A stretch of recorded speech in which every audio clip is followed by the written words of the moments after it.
नमस्कार, आपके साथ मैं हूं विद्यानाथ झा। वॉर जोन में इस वक्त जो बड़ी खबर है और जिससे खलबली मची हुई है यूक्रेन में, वो ये है कि यूक्रेन को सबसे बड़ा डर सताने लगा है। और डर इस बात का कि जो हथियार उसके पास हैं वो ठंड में काम करना बंद कर देंगे। उसके बाद यूक्रेन का क्या होगा और रूस कौन सा वो अटैक करेगा जिसकी वजह से 2022 में जो युद्ध शुरू हुआ वो 2022 में ही खत्म हो सकता है। इस पर ही सबसे पहली रिपोर्ट वॉर जोन से आपको दिखाते हैं।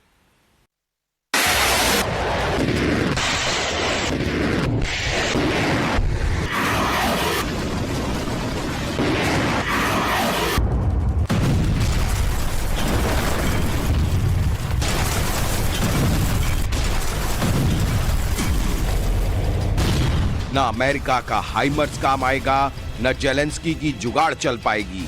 पुतिन ने महाजंग में ऐसी चाल चली है जिसके आगे यूक्रेन के होश फाख्ता हो जाएंगे।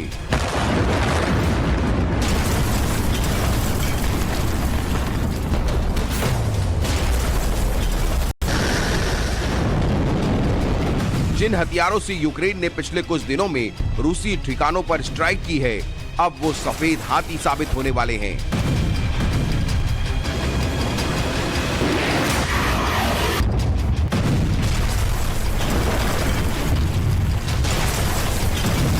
मैं इस वक्त वॉर जोन में मौजूद हूं और इस ठंड, हड्डी गला देने वाले और खून जमा देने वाली ठंड के बीच यूक्रेन को सबसे बड़ा डर यह सताने लगा है कि अब तक जिन हथियारों के दम पर वो रूस का सामना कर रहा था, वो हथियार अब काम करना बंद कर देंगे। दरअसल जो हथियार अभी तक यूक्रेन को नेटो या फिर पश्चिमी देशों की तरफ से, अमेरिका की तरफ से मिल रहे थे, वो हथियार अब ठंड के मौसम में काम करना बंद कर देंगे। ऐसे में अब आगे क्या होगा, इसको लेकर चिंता यूक्रेन की बढ़ी हुई है। और आने वाले दिनों में क्या न्यूक्लियर अटैक होगा या फिर कोई बड़ा धमाका पुतिन की तरफ से किया जाएगा, ये पुतिन का प्लान ही तय करेगा। अमेरिका का हाइमर्स जेलेंस्की की हार की स्क्रिप्ट लिख सकता है। जिस हाइमर्स की दम पर नाटो देश रूस को हराने का दम भर रहे थे, उसका काट रूस ने निकाल लिया है। दावा किया जा रहा है कि रूस को ऐसा सॉफ्टवेयर मिल गया है जो हाइमर्स को ध्वस्त कर देगा। इस सॉफ्टवेयर की मदद से यूक्रेनी रॉकेट को पलक झपकते ही मार गिराया जा सकेगा। इसके लिए रूस ने खास ड्रोन और सैटेलाइट भी हाइमर्स को ट्रैक करने के लिए लगा दिए हैं। टुपोलोव एयरक्राफ्ट भी रडार के जरिए हाइमर्स पर नजर रख रहा है।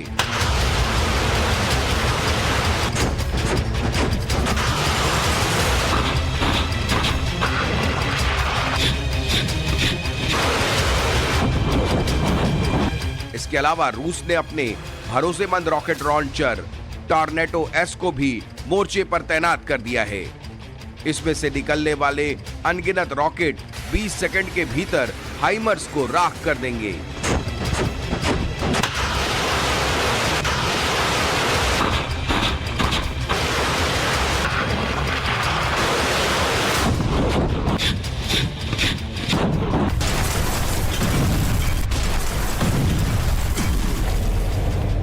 रूस को भरोसा है कि टॉर्नेडो एस की फायरिंग रेंज 120 किलोमीटर प्रति घंटा है, जो कि 80 किलोमीटर प्रति घंटे वाले हाइमर्स पर भारी पड़ेगी।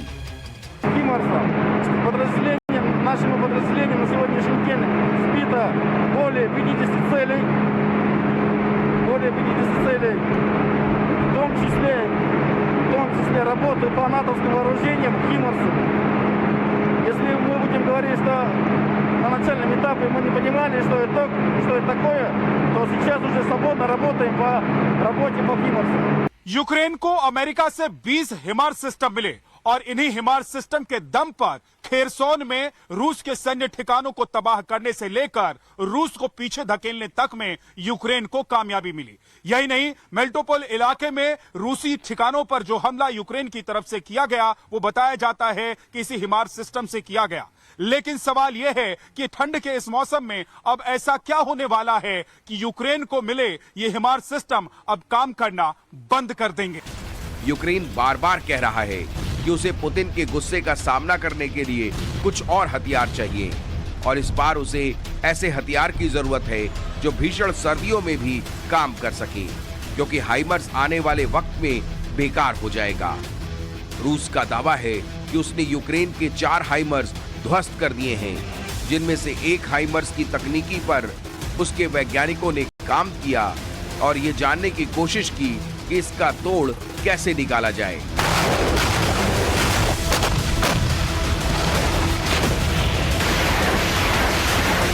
रूस के मुताबिक जैसे जैसे सर्दियां बढ़ेंगी, यूक्रेन में पारा -20 डिग्री के नीचे लुढ़कता जाएगा, तो हाइमर्स काम करना बंद कर देगा। रिपोर्ट्स के मुताबिक -20 डिग्री में हाइमर्स रॉकेट उगलना बंद कर देगा। फिर ये जंग के मैदान में यूक्रेन के लिए सफेद हाथी साबित होगा।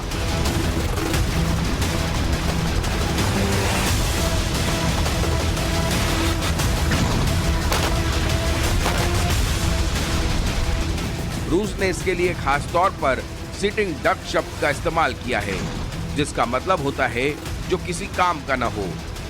यही वजह है कि अमेरिका कुछ और हाइमर्स यूक्रेन को देने वाला था, जिसे अभी ठंडे बस्ते में डाल दिया गया है। यूक्रेन की चिंता इतनी भर नहीं है। कहा यह भी जा रहा है कि जो हाइमर्स उसके पास मौजूद हैं, चोरी छिपे उसकी मारक क्षमता बढ़ाना भी पैरों पर कुल्हाड़ी मारने जैसा है। अमेरिकी मीडिया के मुताबिक ये रॉकेट लॉन्चर अब यूक्रेन को दिया गया तब इसकी रेंज 80 किलोमीटर थी, मगर बाद में इसे बढ़ाकर 320 किलोमीटर से भी ज्यादा कर दिया गया। ये मॉडिफिकेशन कितने हाइमर्स में किया गया ये तो क्लियर नहीं है, मगर रूस का दावा है कि मारक दूरी बढ़ाने के बाद यूक्रेन के पास मौजूद कई हाइमर्स अटैक नहीं कर पा रहे हैं। जिस रॉकेट लॉन्चर में मिसाइल तक फिट हो रही थी, वो यूक्रेन की सर्दियों में गल जाएगा। ये सोचकर ही यूक्रेन टेंशन में है। वो अपना दर्द खुलकर नहीं बता पा रहा, मगर नाटो से कई और हथियारों की डिमांड कर दी है।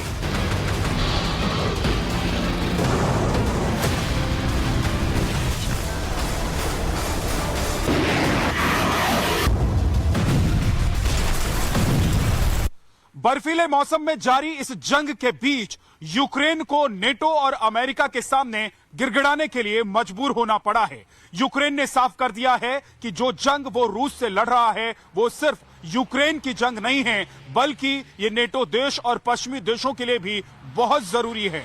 ऐसे में इन देशों को यूक्रेन की मदद करनी ही पड़ेगी और ऐसे हथियार यूक्रेन को सौंपने ही होंगे जो इस ठंड के मौसम में भी कारगर साबित हों और रूस के खिलाफ जंग के मैदान में जमकर खड़े हों।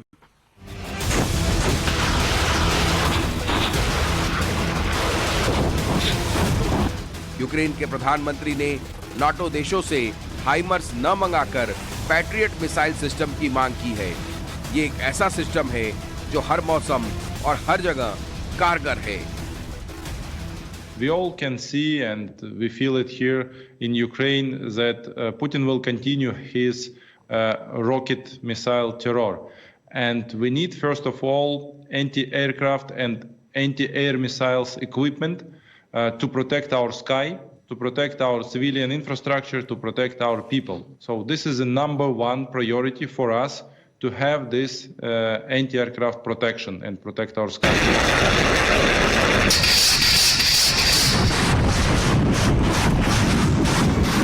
यूक्रेन को पैट्रियट मिसाइल डिफेंस नहीं मिलने वाला ये तो तय है, मगर यूरोप दो फाड़ हो जाएगा ये भी क्लियर हो गया है। जर्मनी ने पोलैंड में एक पैट्रियट को तैनात करने का फैसला किया है। इसकी बैटरी को ऑपरेट करने के लिए नाटो के कर्मचारी मौजूद रहेंगे।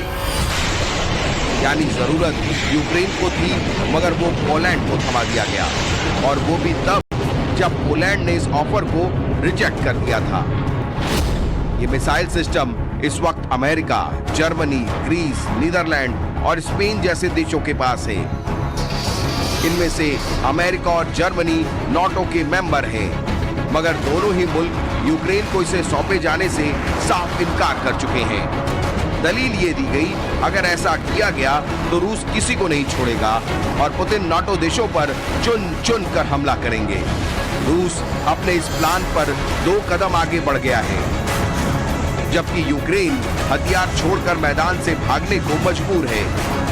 रूस यूक्रेन जंग के बीच बड़ी खबर यह भी है कि रूस लगातार जंग के बीच ही अपने तमाम हथियारों को अपग्रेड कर रहा है और यही वजह है कि ग्राद को अपग्रेड करने के बाद रूस की तरफ से जो अटैक किया गया उसमें यूक्रेन के सैन्य ठिकाने को तबाह कर दिया गया। सोवियत के जमाने के इस रॉकेट सिस्टम का इस्तेमाल दुनिया भर के 100 देश करते हैं। इसके अलावा 1999 में करगिल युद्ध में भारत ने भी इसका इस्तेमाल किया था और इसी के इस्तेमाल के जरिए ऊंचे पहाड़ों पर मौजूद पाकिस्तान के सैन्य ठिकानों को तबाह कर दिया गया था। अब इसका इस्तेमाल रूस की तरफ से सबसे ज्यादा किया जा रहा है और ये जंग के मैदान में आग उगलने वाली मशीन बन गई है। एक तरफ जेलेंस्की ये कह रहे हैं कि पुतिन हार के डर से परमाणु हमला कर सकते हैं, तो वहीं दूसरी तरफ हथियारों की डिमांड की जा रही है। ये दो तरह की बातें बताती हैं कि यूक्रेन पर बहुत बड़ा संकट आने वाला है। पुतिन जेलेंस्की को माफ नहीं करेंगे मगर यूक्रेन को नक्शे से साफ कर देंगे। बर्फबारी, चिलचिलाती ठंड और आग उगलते बारूद के वॉर जोन से इस खास पेशकश में इतना ही, लेकिन यूक्रेन से वॉर जोन की हर बड़ी खबर और तस्वीर सबसे पहले आप तक पहुंचाते रहेंगे। आप देखते रहिए टाइम्स नाउ नवभारत। तो अभी आपने सीधे वॉर जोन से स्पेशल रिपोर्ट देखी। अब आपको युद्ध से जुड़ी ही एक बड़ी खबर बताते हैं। रूस के खिलाफ जंग में यूक्रेन के हालात दिन ब दिन खराब होते जा रहे हैं और एक तरफ उसका बारूदी खजाना धीरे धीरे कम होता जा रहा है, तो दूसरी तरफ मौसम की मार से यूक्रेन परेशान। इन मुसीबतों से निपटने के लिए राष्ट्रपति जेलेंस्की ने दुनिया के अमीर देशों के ग्रुप G7 से मदद की गुहार लगाई। जेलेंस्की ने G7 देशों से नेचुरल गैस की मांग की है, साथ ही हथियार और गोला बारूद की मांग भी की गई है।